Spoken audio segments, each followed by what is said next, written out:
Hello everyone, welcome to my channel. My name is Anthony and today I'll be introducing C++ to you. But before these are the objectives for today's section.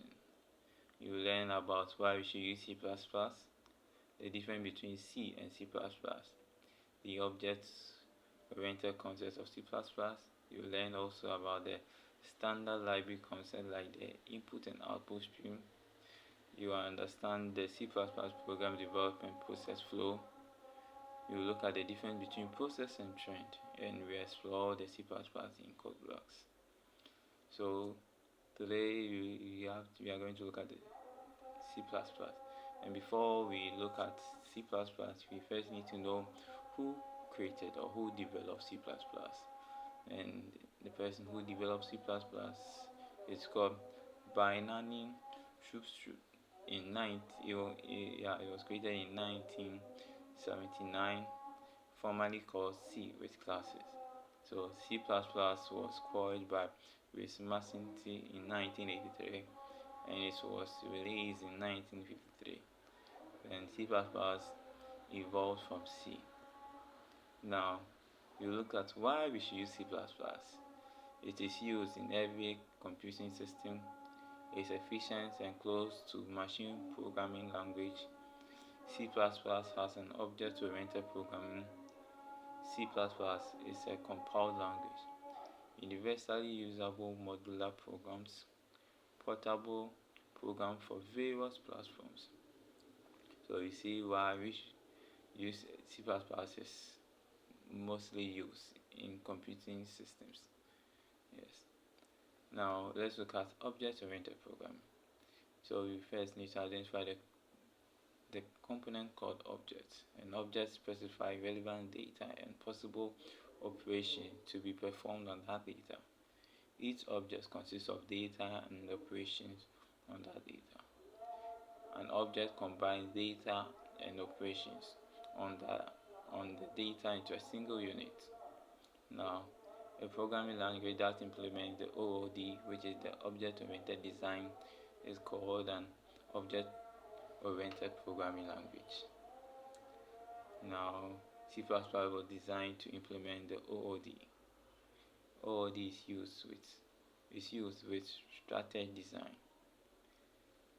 So, data abstractions, that is the creation of classes to describe objects.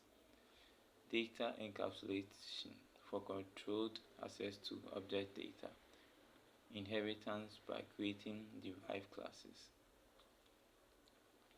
Now, let's look at the processing a C++ program. So, to execute a program written in a high-level language such as C++, we first use an editor to create a source program in C++, and every statement that begins with the symbol H is called a preprocessor directives. So you see, there's an example, as you can see. Yes. So after the statement, you use the compiler to check that the program obeys the rules and translate into machine language. And we use software development kits may be used to create a program. There's also something we call linker.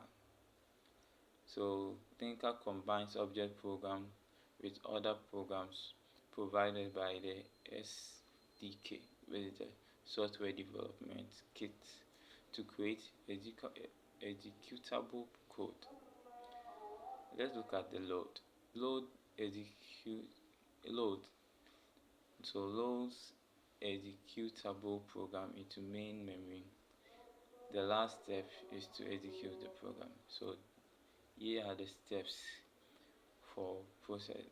Here are the steps for when you are using C++, or steps which you have to go through to use C++ when using C++. Yeah. So you take a look at it. So the editor, the preprocessor, the compiler, the linker, and then the loader, and then the execution. Now let's look at compiling and linking. So running code through compiler.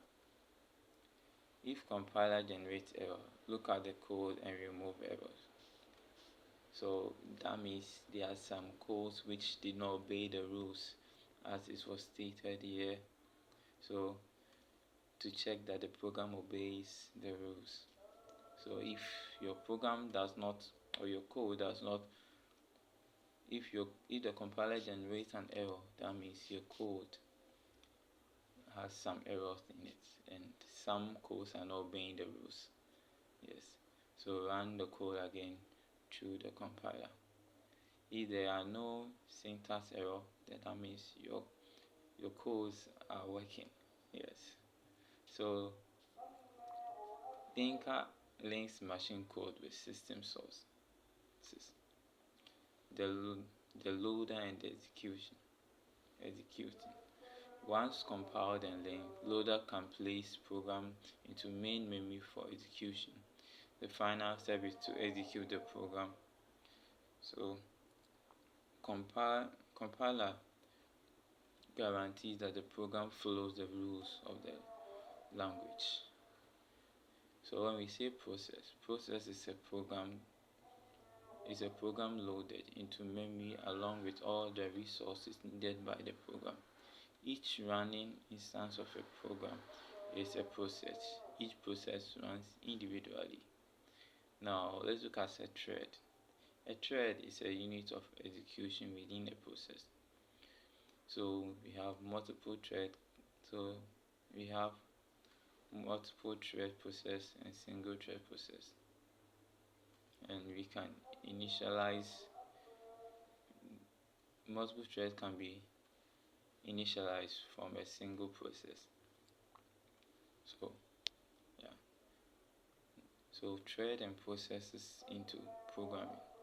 The program starts out as a text file of programming code. The program is compiled or interpreted into the binary form. The program is loaded into the memory. And then we look at threads and process in programming. Consoles. So thread and process in programming. So the program becomes one or more running processes. Processes are typically independent of one another. Thread exists as the subset of a process.